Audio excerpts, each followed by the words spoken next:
तो स्वागत है आप सभी को मेरी इस वीडियो में। इस वीडियो में हम क्लास 7 का ठीक है क्लास 7 का अध्याय जो 2 है हमारा जंतुओं में पोषण को हम देखेंगे। ठीक है, अब देखिए यहाँ पर आपको प्राणियों में पोषण दिखाया गया होगा। ठीक है, लेकिन प्राणी मतलब जंतु ही होता है। ठीक है, तो चलिए अब आप वीडियो को करते हैं स्टार्ट। तो देखिए आपका पहला पॉइंट है पोषण। सबसे पहले हमें इसे जानना है कि पोषण किसे कहते हैं। ठीक है, तो देखिए सजीवों द्वारा भोजन ग्रहण करने। ठीक है, सजीव जो भोजन करते हैं, जो भी सजीव जिसके अंदर प्राण होते हैं, ठीक है, भोजन करने एवं इसके उपयोग की विधि को पोषण करते हैं। ठीक है, अब हम कोई भी भोजन ग्रहण करते हैं, अब इसका उपयोग कैसे करते हैं भोजन का, जैसे हम खाते हैं। ठीक है, और खाने में जो क्या क्या होता है, ठीक है, पाचन होता है उसका, तो उसका उपयोग को हम क्या कहते हैं, पोषण। ठीक है, अब देखिए अगला हमारा है पोषण किसे कहते हैं। ठीक है, पोषण जो है भोजन, पोषण तो देख लिए ठीक है ऊपर में। तो भोजन कई रासायनिक पदार्थों के सम्मिश्रण से बना होता है। ठीक है, देखिए पोषण कैसे होता है। सबसे पहले देखिए भोजन जो होता है वो कई रासायनिक पदार्थों के सम्मिश्रण से बना होता है, जिसके अंदर पहला हमारा वसा हो जाता है। ठीक है, हर भोजन में वसा होता है। ठीक है, उसके बाद प्रोटीन होता है, भोजन में प्रोटीन होता है। ठीक है, विटामिन, कार्बोहाइड्रेट, खनिज लवण होता है। ठीक है, तो ये 5 जो घटक हैं, ठीक है, ये 5 पोषक तत्व जो हैं, ठीक है, पोषक तत्व हर भोजन में होना चाहिए। ठीक है, और जिस चीज़ में ये पोषक तत्व होंगे, ठीक है, ये जिस चीज़ में होंगे उसे हम कहेंगे संतुलित आहार। ठीक है, और इस प्रकार के भोजन को खाने से हमारे शरीर में किसी भी चीज़ की कमी नहीं होती है। ठीक है, तो अगला अब हमारा पॉइंट है प्राणियों के पोषण में। ठीक है, प्राणियों के पोषण में पोषक तत्वों की आवश्यकता, आहार ग्रहण करने की विधि, ठीक है, और शरीर में इनके उपयोगी विधि के सम्मिश्रण है। ठीक है, अब देखिए प्राणी के जो पोषण है, ठीक है, में पोषक तत्वों की आवश्यकता और आहार ग्रहण करने की विधि, ठीक है, और शरीर में इसके उपयोग, ठीक है, की विधि सम्मिलित है। ठीक है, इसी से पोषण हो पाएगा हर किसी भी जीव का। ठीक है, कार्बोहाइड्रेट जो है एक संघटक जटिल पदार्थ है, इसे भी ध्यान में रखें। ठीक है, अब देखिए पाचन को भी हमें समझना है। ठीक है, देखिए जटिल पदार्थों का सरल से सरल रूप में बदल देते हैं, इस प्रक्रम को पाचन कहते हैं। ठीक है, कोई भी भोजन है, ठीक है, उसे सरल से सरल रूप में परिवर्तित करना क्या कहलाता है, पोषण कहलाता है।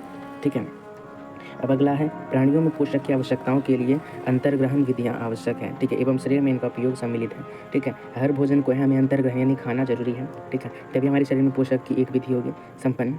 ठीक है, अब देखिए अगला है हमारा पॉइंट आहार नाल तथा श्रावी ग्रंथियाँ संयुक्त रूप से मानव पाचन तंत्र का निर्माण करती है। देखिए मानव पाचन तंत्र में सबसे पहले मुख गुहिका है। हम सभी भोजन को मुख से खाना खाते हैं। ठीक है, सभी मुंह से खाना खाते हैं। मुख गुहिका में हमारा जीभ आ जाता है। ठीक है, जीभ आ जाता है, और क्या क्या आता है, मुंह आ जाता है।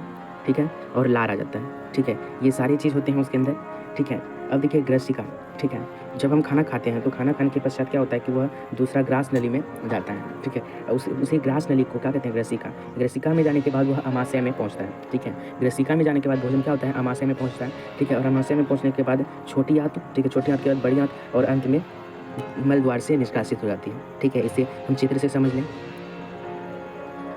तो ये देखिए ये हमारा चित्र है। ठीक है, तो देखिए जब भी हम कोई भोजन ग्रहण करते हैं, ठीक है, तो ये जो भोजन है ये कहाँ से आता है, यहाँ से। ठीक है, हमारे शरीर के अंदर प्रवेश करता है।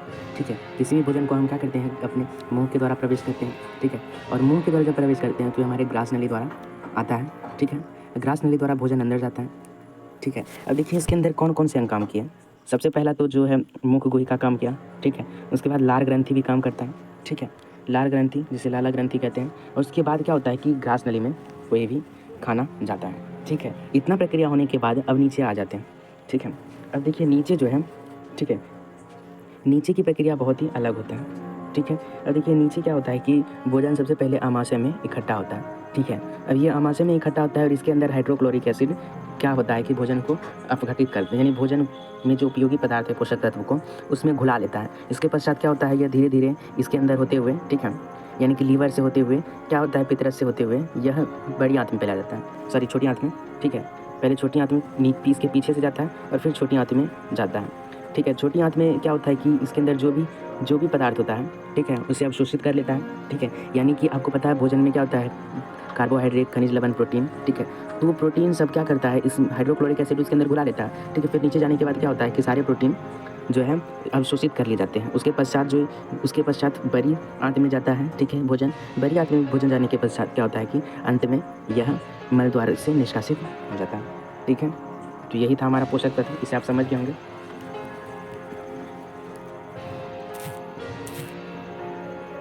अब देखिए हमने अंतर्ग्रहण को समझ लिए थे। ठीक है, अंतर्ग्रहण को ये सारा हम समझ लिए थे। अब अगला है हमारा पॉइंट कि वयस्कों के पास जो होता है आमतौर पर 32 दांत होते हैं। ठीक है, जो भी बड़े आदमी होते हैं, ठीक है, तो उसके दांत कितने होते हैं?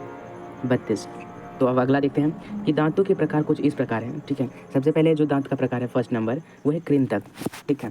इसकी कृंतक जो है इसे छेदक दांत भी कहा जाता है। देखिए दांतों के प्रकार में, ठीक है, कृंतक दांत तेजी धार वाले छेनी जैसे चौड़े होते हैं और भोजन पकड़ने और काटने को तैरने का कार्य करती है।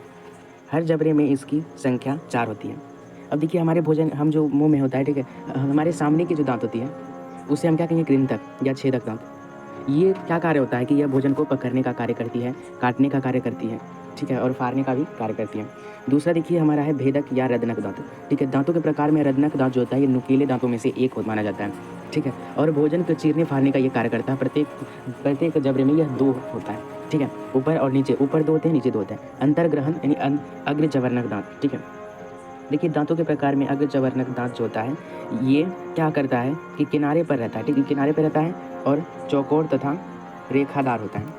यह क्या कार्य करता है कि इसका कार्य होता है भोजन को चबाना और प्रत्येक जबड़े में इसकी संख्या 4 होती है।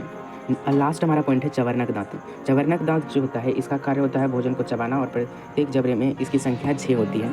ये दांत के कुछ ये पॉइंट दिए गए हैं, 4 प्रकार के दांत थे, तो इसे भी याद कर लीजिए।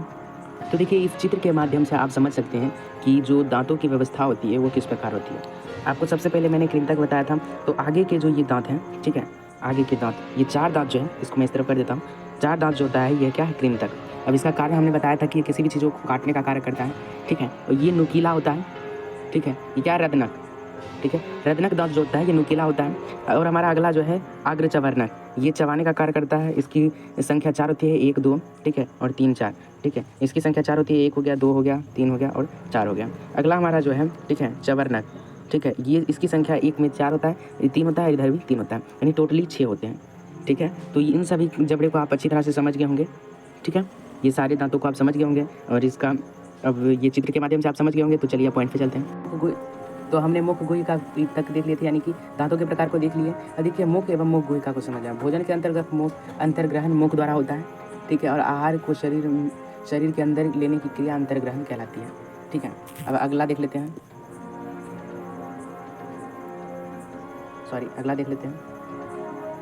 अब देखिए हमारा आगे भी कुछ पॉइंट हैं कि जो हमारा जो लार रस जो है, लार ग्रंथि जिसे लाला रस कहते हैं, चावल के मंड को शर्करा यानी ग्लूकोज में बदल देता है, ठीक है। और जीभ एक मांसल पेशीय अंग है जो पीछे की ओर मुख गुहिका के उदर तक जुड़ी रहती है, ठीक है। आगे हमारा है कि हम बोलने के लिए जीभ का उपयोग करते हैं। जीभ पर स्वाद कलिकाएँ होती हैं जिसकी सहायता से क्या होता है, विभिन्न प्रकार के स्वाद का पता चलता है। देखिए जीभ पर जो होता है अलग अलग प्रकार के स्वाद कलिकाएँ होते हैं जिसके कारण ही हम जो स्वाद होते हैं वह विभिन्न स्थान पर हमें पता चलता है, ठीक है। अब देखिए हम आगे देख लेते हैं भोजन नली, ठीक है। ये भोजन नली क्या होती है? ग्रास नली को लगभग भोजन नली कहते हैं, ठीक है। देखिए ग्रास नली लगभग 25 सेंटीमीटर लंबी एक संकरी पेशीय नली है जो पीछे की ओर गलकोश से आरंभ होता है, ठीक है, और डायफ्राम तक गुजरती है, ठीक है। डायफ्राम से गुजरती है। डायफ्राम हो गया हमारा वो क्या कहते हैं, फेफड़ा को कहते हैं डायफ्राम, ठीक है, से गुजरती है और उदर तक स्थित हृदय से जा करके समाप्त हो जाती है, यानी कि यह जो है अमाशय से जा करके समाप्त हो जाती है, ठीक है। अब देखिए अमाशय को समझ लेते हैं। अमाशय जो है ग्रास नली और छोटी नली के बीच में स्थित होता है, ठीक है। ग्रास नली और छोटी आंत के बीच में स्थित होता है और यह छोटी आंतों से आरंभ होता है, यानी कि अमाशय में जो है, ठीक है, हाइड्रोक्लोरिक अम्ल रहता है, ठीक है। अगला है अग्नाशय जिसे ठीक पितरस कहते हैं, ठीक, अग्नाशय है जिसे हम कहते हैं यकृत यानी लीवर। हल्के पीले रंग की ग्रंथि होती है, लीवर को नहीं कहते हैं, यह जो है क्या कहते हैं अमाशय के ठीक नीचे होता है। यह पीले रंग की ग्रंथि है जो अमाशय के ठीक नीचे होती है, ठीक है। और अग्नाशयिक रस कार्बोहाइड्रेट एवं प्रोटीन की क्रिया करके सरल द्रव्यों में परिवर्तित कर देता है, ठीक है। और आंशिक रूप से पचा हुआ भोजन क्षुद्रांश में पहुँचता है, यानी छोटे आंत में पहुँचता है, ठीक है। कार्बोहाइड्रेट, ठीक है, कार्बोहाइड्रेट सरल शर्करा को ग्लूकोज में परिवर्तित कर देता है। वसा, ठीक है, वसा अम्ल एवं गिल्सरॉल में परिवर्तित कर देता है, ठीक है। अब देखिए क्षुद्रांश का अवशोषण को समझ लेते हैं। भोजन के सभी घटनों का जो पाचन होता है क्षुद्रांश में ही पूरा हो जाता है, ठीक है। तो ये क्या होता है कि भोजन में सारे जो प्रोटीन होता है उसका अवशोषण कर लेते हैं। अब देखिए अवशोषण किसे कहते हैं? पचा हुआ भोजन अवशोषित होकर क्षुद्रांश के भित्ति से रुधिर वहिनिकाओं में जाने की प्रक्रिया को अवशोषण कहते हैं। यानी जो अवशोषण प्रोटीन जो होता है, प्रोटीन का जो भी खींच करके जो हमारे यानी कि ब्लड में जाता है प्रोटीन, ठीक है, उसे ही अवशोषण कह देते हैं, ठीक है। अब देखिए दीर्घरोम, पचे हुए भोजन, ठीक है, पचे हुए भोजन का अवशोषण की तल क्षेत्र को बढ़ा देते हैं, ठीक है, इसे दीर्घरोम कहते हैं। स्वांगीकरण, अवशोषित पदार्थों का स्थानांतरण रुधिर वनिकाओं द्वारा शरीर के विभिन्न जटिल पदार्थों में बनने में किया जाता है। बृहदंत, जिसे बड़ी आंत कहते हैं, ठीक है, यह लगभग जो होता है 1.5 मीटर तक लंबा होता है, ठीक है, और इसका कार्य कुछ लवणों का अवशोषित करना होता है, ठीक है। अब देखिए आगे जो है घास खाने वाले जंतु का पाचन कैसे होता है, इसे भी समझ लेना है, ठीक है। जैसे देखिए गाय, भैंस, घास खाने वाले ये सारे जंतु हैं, ठीक है। अब देखिए इसमें रूमेन प्रक्रिया करते हैं ये सारे, ठीक है। देखिए ये जंतु जो पहले घास को जल्दी जल्दी निकाल लेते हैं, आमाशय के एक भाग में पहुंचा देते हैं, ठीक है, और बाद में यह रूमेन यानी रूमेन कहलाता है, ठीक है। अब देखिए आगे जो है रूमेन में आमाशय के 4 भाग में ने बांटा है, ठीक है, यानी रूमेन में आमाशय 4 वर्गों में बांटा है, ठीक है। अब सबसे पहला देखिए रूमेन एक आंशिक पाचन होता है जिससे जुगाली कहते हैं, ठीक है। आप जंतु को जुगाली करते हुए देखते होंगे, ठीक है। जब गाय शांत बैठी होती है तो क्या होता है कि उसका मुंह चलते रहता है, यानी वो जुगाली करते हैं, अर्थात वह खाना खा रहा होता है, ठीक है। अब आगे देख लेते हैं। बाद में जंतु जो है इसको छोटे छोटे पिंड के रूप में पुनः मुख में लाता है, जिसे चबाता है, और ये रूमेन कहलाते हैं, ठीक है। जुगाली, ठीक है, जुगाल करना क्या होता है, यानी मुंह चलाना, ठीक है, और उसे ही रूमेन यानी जुगाली करना कहते हैं, ठीक है। आगे देखिए ऐसे जंतु रोमेंट अथवा रोमेंथी कहलाते हैं, ठीक है। अब आगे देख लेते हैं घास, ठीक है। अब देखिए घास में सेलुलोज की प्रचुरता होती है जो एक प्रकार का कार्बोहाइड्रेट है। हमारा जो शरीर है वो सेलुलोज को नहीं पचा सकता है, ठीक है। रोमेंट जंतु ही सेलुलोज का पाचन कर सकते हैं। बहुत से जंतु एवं मानव सेलुलोज का पाचन नहीं कर सकते हैं, ठीक है। अब देखिए आगे जो देखते हैं क्या है, ठीक है।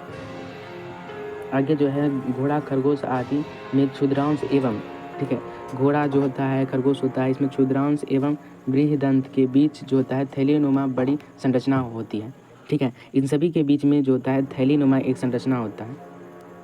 अब देखिए आगे हमारा पॉइंट है, ठीक है, कि अमीबा का संभगन एवं पाचन।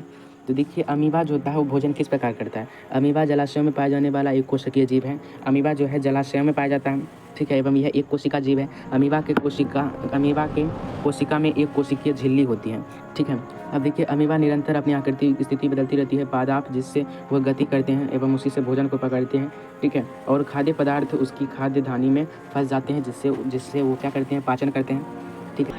और देखिए खाद्यदानी में ही पाचक रस का स्रावित होता है, ठीक है, जिससे खाद्य पदार्थ को सरल रूप में बदल देते हैं, ठीक है। खाद्यदानी में जो होता है हमारा ये जंतु में, ठीक है, उसी में पाचक रस का स्राव होता है, पाचक रस निकलता है, जिससे क्या करता है, जिससे पदार्थ सरल द्रव्यों में परिवर्तित हो जाता है, यानी उस पदार्थ का जो भी पोषक तत्व है वह उसके द्रव्यों में घुल जाता है, ठीक है। और इस प्रकार आपका सारा समाप्त हो गया, लेकिन कुछ जरूरी बातें रह गई थी, ठीक है। अब अमीबा जो होता है वह उनकी आकार हमेशा निरंतर बदलते रहता है, ठीक है। वह भोजन कैसे करता है, सबसे पहले वह भोजन को क्या करता है, अपने बगल से घेर लेता है, ठीक है, और यह जो होता है इसके बीच में केंद्रक होता है, ठीक है, और बाकी ये पादाब होता है, ठीक है, पादाब, ठीक है। तो ये क्या करता है, धीरे धीरे घेर करके भोजन को जमा कर लेता है, ठीक है, और अंत में क्या होता है, भोजन इसके अंदर आ जाता है, ठीक है। तो ऐसे ही भोजन करता है, ठीक है। इस प्रकार आपका जो पॉइंट था वो सारा कवर करवा दिए, और वीडियो काफ़ी लंबा हो गया है, तो इतना मेहनत लगा है वीडियो को बनाने में, तो आप हमें सब्सक्राइब जरूर कर दें। मिलेंगे कभी वीडियो में, तब तक के लिए।